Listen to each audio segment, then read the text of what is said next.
Dans la chambre d'hôpital où mes parents sont morts ensemble, mon mari a dit froidement, les parents meurent tôt ou tard. Arrête de pleurer pour toujours. Après qu'il a quitté la pièce, le médecin s'est approché de moi.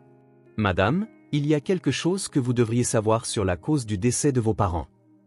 Avant de commencer l'histoire, n'oubliez pas de laisser un like et de vous abonner à la chaîne pour voir plus d'histoires comme celle-ci. Dans un quartier résidentiel tranquille de la banlieue de Philadelphie, Nathalie Harris vivait avec son mari David et leur fille de 7 ans, Emma. Nathalie travaillait de chez elle comme graphiste indépendante, conciliant sa carrière avec les tâches ménagères et l'éducation de sa fille. David était analyste financier pour une société d'investissement à Wall Street. Son travail était exigeant et il rentrait souvent tard, mais il chérissait les moments qu'il passait en famille le week-end. Les parents de Nathalie, Robert et Judith, habitaient à environ 30 minutes de route. Tous deux avaient un caractère doux et adoraient leur petite fille, Emma. Chaque dimanche, la famille de Nathalie se rendait chez ses parents, où ils se réunissaient autour des plats faits maison de Judith pour passer de précieux moments en famille. « Papy, quel livre vas-tu me lire cette fois ?» demanda Emma en levant vers Robert des yeux pleins d'attente. « Aujourd'hui, je vais te lire un autre passage de tes aventures d'Alice préférées, » répondit Robert en souriant, tout en caressant doucement la tête de sa petite fille. Depuis la cuisine où elle préparait un rôti de bœuf, Judith interpella sa fille, « Nathalie, comment va le travail ces derniers temps ?»« Tout se passe bien, maman. J'ai de plus en plus de projets avec de nouveaux clients, » répondit Nathalie avec satisfaction. La mère de David, Margaret, était également un membre important de la famille. Elle rendait visite à son fils une fois par semaine et aidait parfois à s'occuper d'Emma. D'une personnalité vive et sociable, elle participait activement au club féminin local et à des activités caritatives. Margaret, encore une nouvelle robe. Elle vous va à ravir, la complimenta Judith un dimanche soir, lors du dîner. Merci. J'ai commencé à dépenser un peu d'argent pour moi ces derniers temps. On n'a qu'une vie, après tout, répondit Margaret avec un sourire. Cependant, Nathalie s'inquiétait depuis peu pour la santé de ses parents. Au cours des dernières semaines, il s'était plaint de plus en plus souvent de fatigue et de légers maux d'estomac. « Papa, tu as encore mal au ventre ?» demanda Nathalie à son père, l'air soucieux. « C'est sûrement l'âge. » Rien de grave, tenta de la rassurer Robert avec un sourire, mais son visage portait des signes évidents de fatigue. Judith se plaignait également d'une perte d'appétit et de nausées légères. « Ça doit être le changement de saison, » disait-elle, mais l'inquiétude de Nathalie ne faisait que grandir. David, bien que comprenant l'inquiétude de sa femme, restait optimiste, ce n'est probablement qu'un rhume ou quelque chose du genre. « Ne t'en fais pas trop. » Il était lui-même aux prises avec le stress de son travail et semblait plus occupé que jamais. Malgré tout, les relations entre les familles Harris et Williams semblaient bonnes, unies par des liens chaleureux. Emma était aimée de ses deux grands-mères, et Nathalie vivait des jours épanouis, soutenue par son mari, ses parents et sa belle-mère. Un après-midi, alors que Nathalie travaillait sur la conception d'un logo pour un client dans son bureau à domicile, son téléphone portable sonna brusquement. Le nom de sa mère s'afficha à l'écran, mais lorsqu'elle décrocha, elle entendit une voix d'homme inconnu. « Ici Johnson, infirmier aux urgences de l'hôpital Saint-Marie. Vos parents ont été amenés en ambulance. Pourriez-vous venir à l'hôpital immédiatement ?» La souris glissa de la main de Nathalie. « Qu'est-il arrivé à mes parents ?» Le médecin vous expliquera les détails. Ils sont à l'hôpital, tous les deux dans un état semi-conscient, souffrant de graves douleurs abdominales et de vomissements. Nathalie appela frénétiquement le portable de David, mais il devait être en réunion car elle tomba sur sa messagerie vocale. « David, c'est une urgence. Mes parents ont été emmenés à l'hôpital. Je suis à l'hôpital Saint-Marie. Viens tout de suite, s'il te plaît. » Après avoir confié Emma à sa voisine, Madame Miller, Nathalie se précipita à l'hôpital. Bien que ce fût un après-midi de semaine, les urgences grouillaient de médecins et d'infirmiers. « Je suis la fille de monsieur et madame Williams », dit Nathalie à l'accueil. Aussitôt, le docteur Patel, le médecin traitant, apparut. « Vos parents reçoivent actuellement des soins intensifs. D'après leurs symptômes, nous suspectons une intoxication alimentaire et nous effectuons des analyses de sang et divers autres examens. » Une intoxication alimentaire. Mais pour qu'ils soient tous les deux touchés en même temps, ils ont probablement mangé la même chose. Ont-ils mangé quelque chose d'inhabituel hier soir ou ce matin? Nathalie tenta désespérément de se souvenir. J'ai appris qu'ils avaient dîné chez ma belle-mère, Margaret, hier soir. Nous n'avons pas pu y aller. L'expression du docteur Patel s'assombrit. La situation est sérieuse.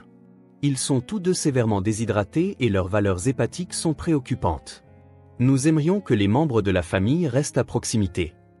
À cet instant, David arriva en courant, hors d'haleine, depuis l'entrée de l'hôpital. Son costume indiquait qu'il s'était précipité hors d'une salle de réunion. « Nathalie, ça va?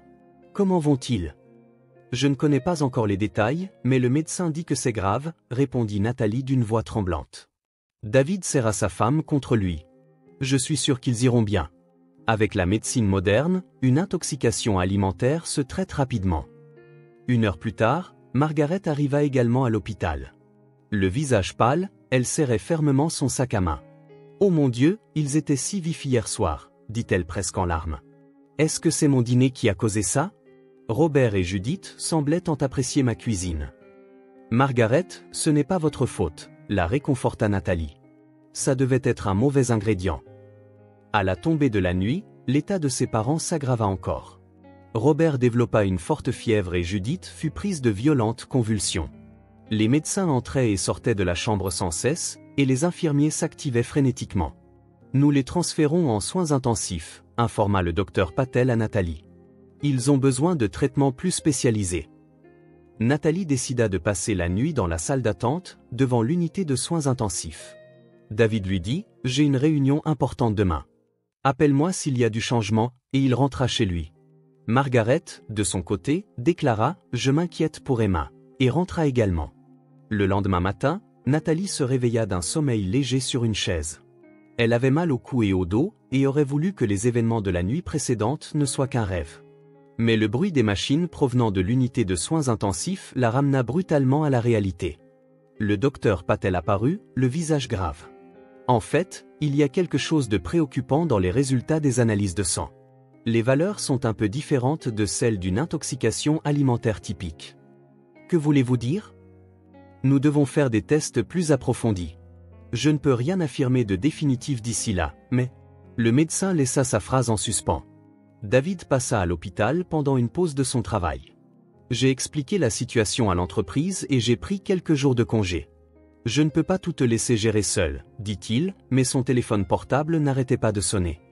Margaret venait aussi fréquemment, continuant à se blâmer. « Si ma cuisine est la cause de tout ça, je ne me le pardonnerai jamais. » Elle demandait sans cesse aux infirmiers s'il y avait d'autres tests qu'ils pouvaient faire et proposa même au médecin. « Peut-être que je devrais être testée aussi. » La 3e nuit, l'état de ses parents devint extrêmement critique. Des respirateurs furent installés et divers moniteurs affichaient des lectures anormales. Nathalie tenait les mains de ses parents en leur parlant de souvenirs d'enfance. « Papa, tu te souviens quand j'ai appris à faire du vélo ? Comme tu étais heureux pour moi. Et toi, maman, quand j'ai commencé mon travail de designer, tu as été la première à m'encourager. » Mais ses parents ne répondaient pas. Seul le son des moniteurs résonnait dans la chambre d'hôpital silencieuse. Au matin du 4e jour, Nathalie était au chevet de ses parents en soins intensifs, leur tenant la main. Ayant à peine dormi en 4 jours, ses yeux étaient rouges et gonflés, et ses joues creusées. La respiration de sa mère, Judith, devint faible et irrégulière, et la tension artérielle de son père, Robert, chuta à des niveaux dangereux. « Papa, maman, c'est moi, Nathalie. Tenez bon encore un peu, s'il vous plaît, » leur dit-elle d'une voix tremblante. Mais à 7h23, le moniteur cardiaque de sa mère afficha une ligne plate. Un bip continu retentit dans la pièce. Les infirmiers se précipitèrent, mais il était déjà trop tard. 5 minutes plus tard, son père, Robert, s'éteignit lui aussi doucement. Nathalie, debout entre les lits de ses parents, s'effondra en larmes. Les parents qui l'avaient aimée inconditionnellement pendant plus de 40 ans n'étaient plus. Leurs mains chaudes se refroidirent rapidement, et ils ne prononceraient plus jamais son nom. « Papa, maman, pourquoi est-ce arrivé ? J'avais encore tant de choses à vous dire. Je voulais offrir à Emma plus de souvenirs avec ses grands-parents. » Les sanglots de Nathalie s'entendaient jusque dans le couloir. L'infirmier Johnson entra silencieusement dans la chambre et posa une main sur son épaule. « Veuillez accepter mes plus sincères condoléances. Vos parents sont partis paisiblement, sans souffrir. » À cet instant, la porte de la chambre s'ouvrit brusquement. David entra, l'air agité. Son costume, tout froissé, semblait être le même que celui qu'il portait à sa réunion la veille. Il jeta un coup d'œil au corps de ses beaux-parents, puis se tourna vers sa femme. « Nathalie, je suis venu dès que j'ai reçu ton message. » « David, papa et maman, mes précieux parents. Nathalie tenta de s'accrocher à son mari, mais David ne la prit pas dans ses bras et fit un pas en arrière. Son expression était étonnamment calme, sans aucune fluctuation émotionnelle. Les parents finissent toujours par mourir. Il ne faut pas pleurer éternellement pour ça. Nathalie n'en croyait pas ses oreilles. Qu'est-ce que tu racontes? Tu aimais mes parents, toi aussi. C'étaient les grands-parents d'Emma. Bien sûr que je suis triste, mais nous devons penser de manière réaliste. Il y a une tonne de choses à faire. Les funérailles, les démarches d'assurance. On n'avancera à rien en se laissant submerger par l'émotion. Il n'y avait aucune trace de sympathie dans la voix de David. L'infirmier Johnson, mal à l'aise, observait la scène en silence. De plus, les frais médicaux de tes parents n'étaient pas donnés. Nous devons vérifier combien l'assurance couvrira, continua David en regardant sa montre. Contactons une entreprise de pompes funèbres pour une cérémonie simple. Il faut éviter les dépenses inutiles. Nathalie fixa intensément le visage de son mari. Pendant ces 4 jours, alors qu'elle priait désespérément pour le rétablissement de ses parents, son mari avait-il fait de tels calculs? Une cérémonie simple? Mes parents sont ceux qui nous ont élevés. Je veux au moins leur offrir des adieux dignes. Les arguments émotionnels ne servent à rien. Nathalie, regarde la réalité en face. Nous avons encore le crédit immobilier à payer et nous devons penser aux frais d'éducation d'Emma. David sortit son téléphone portable. Je vais appeler les pompes funèbres. Sur ce, il quitta la chambre d'hôpital, laissant Nathalie seule. Nathalie resta là, sous le choc. Lorsqu'il s'était marié 4 ans plus tôt, il était bien plus gentil et compatissant.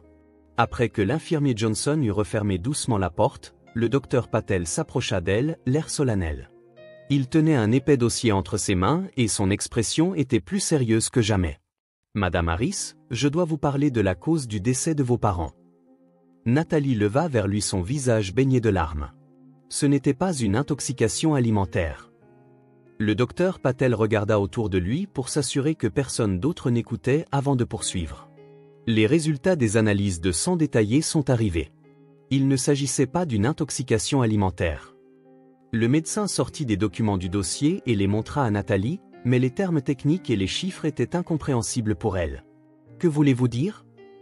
Un certain type de poison a été détecté. Plus précisément, une substance appelée arsenic. C'est un composant que l'on trouve dans la morora et qui provoque de tels symptômes lorsqu'il est ingéré par des humains. La voix du docteur Patel était basse et prudente. Nathalie sentit tout son sang se glacer. Du poison? Mais c'est impossible. Mes parents ont juste eu un dîner normal. Le problème, c'est que ce poison a probablement été administré intentionnellement. La quantité a atteint une dose létale, ce qui rend une ingestion accidentelle peu probable. Intentionnellement. Vous voulez dire que quelqu'un, mes parents? Nathalie tremblait d'horreur à l'idée des mots qu'elle s'apprêtait à prononcer. Le médecin hocha gravement la tête. Pourriez-vous me raconter à nouveau en détail le dernier repas de vos parents, avec qui ils étaient, ce qu'ils ont mangé et qui a préparé la nourriture? Margaret, ils ont dîné chez ma belle-mère, Margaret. C'est elle qui a dû préparer le repas, mais c'est impossible. Margaret aimait mes parents. Elle ne ferait jamais une chose pareille. Cependant, le fait est que du poison a été détecté. C'est une affaire qui doit être signalée à la police, déclara solennellement le docteur Patel. L'esprit de Nathalie était en plein chaos. Le chagrin de perdre ses parents bien-aimés, la confusion face à l'attitude froide de son mari, et maintenant la terrible révélation que ses parents auraient pu être assassinés. La réalité semblait s'effilocher, comme si elle était prisonnière d'un cauchemar. La police? Est-ce que ça va devenir une affaire si importante? Des vies humaines sont en jeu. Une enquête en bonne et due forme est nécessaire. De plus, s'il y a un coupable, il pourrait y avoir d'autres victimes. Nathalie se couvrit le visage de ses mains tremblantes. À partir de ce moment, sa vie allait changer radicalement.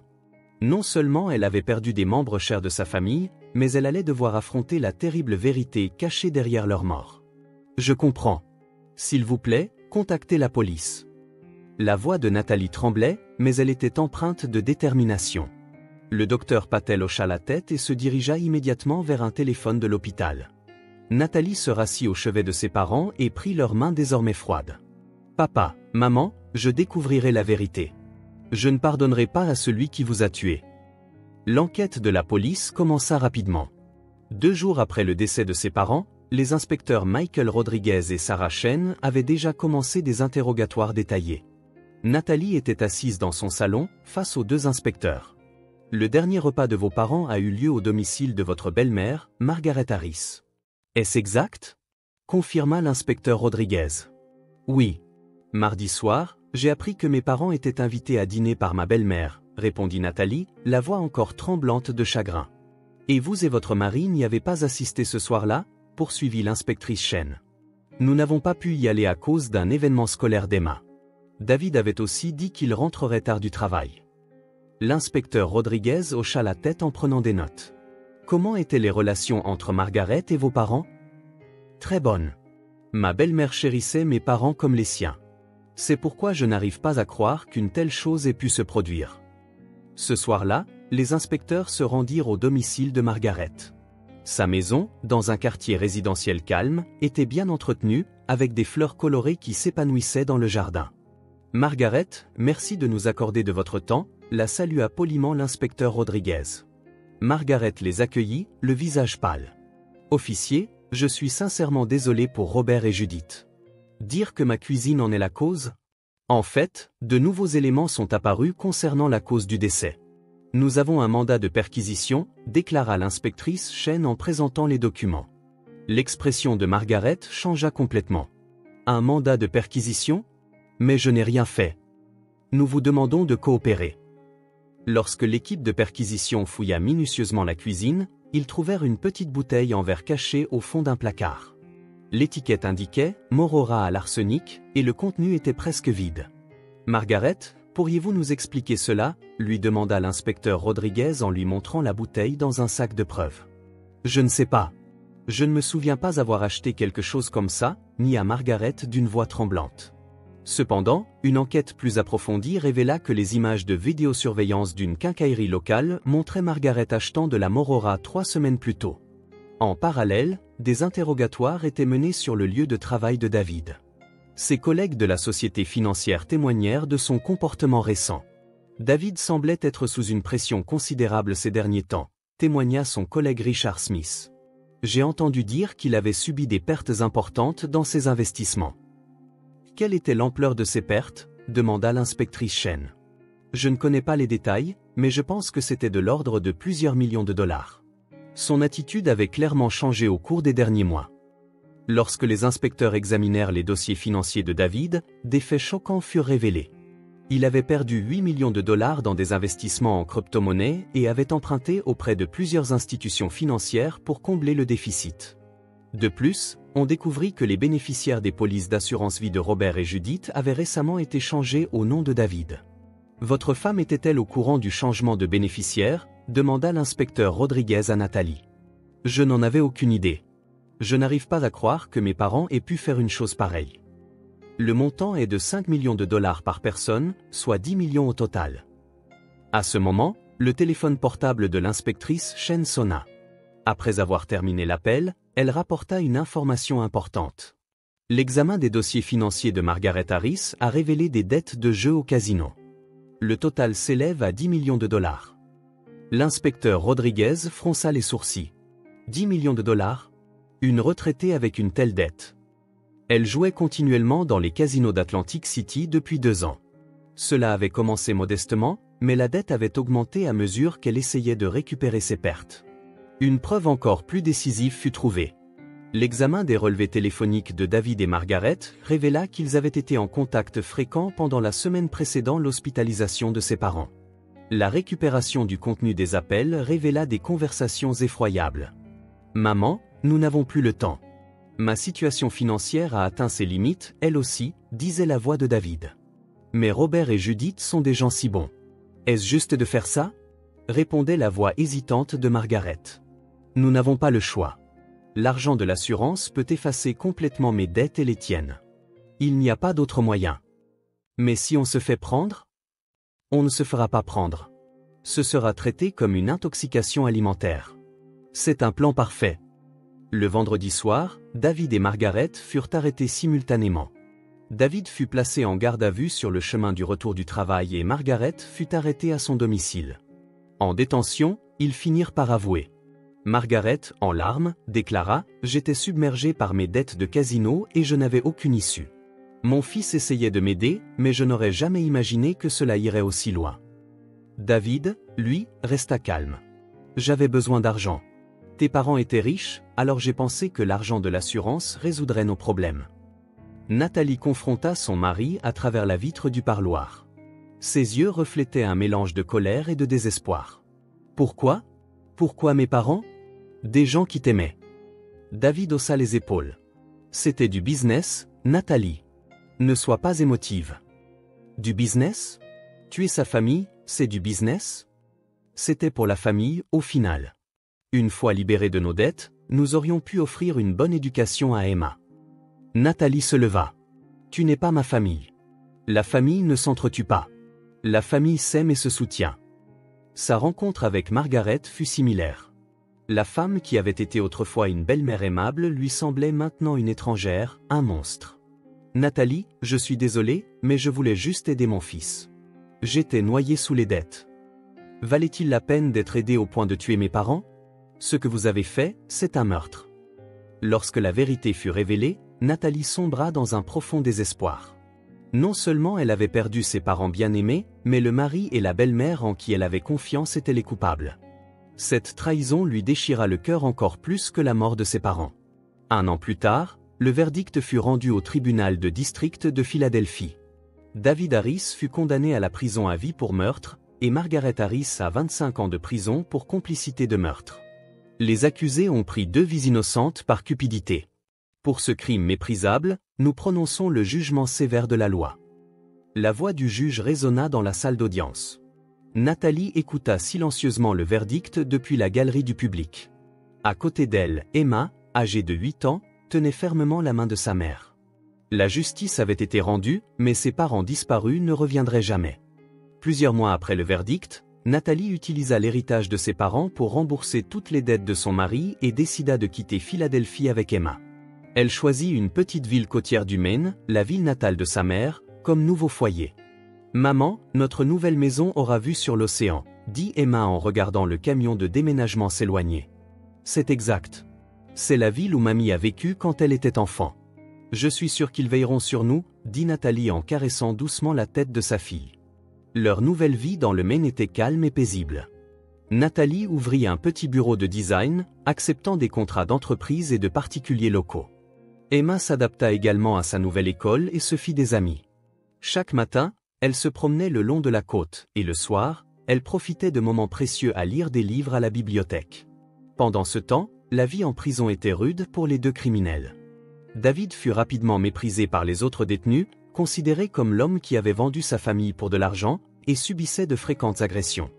Il s'asseyait seul pendant les repas et n'avait personne à qui parler. « Pourquoi dois-je subir ça ?» marmonnait David dans sa cellule d'isolement. Mais personne n'écoutait ses paroles. Margaret était également isolée dans la prison pour femmes. Son diabète s'aggrava, nécessitant de fréquentes visites à l'infirmerie. Personne ne venait lui rendre visite, et elle n'était pas autorisée à contacter son fils, David. Ça ne devait pas se passer comme ça, pleurait-elle des larmes de regret chaque nuit dans sa cellule obscure.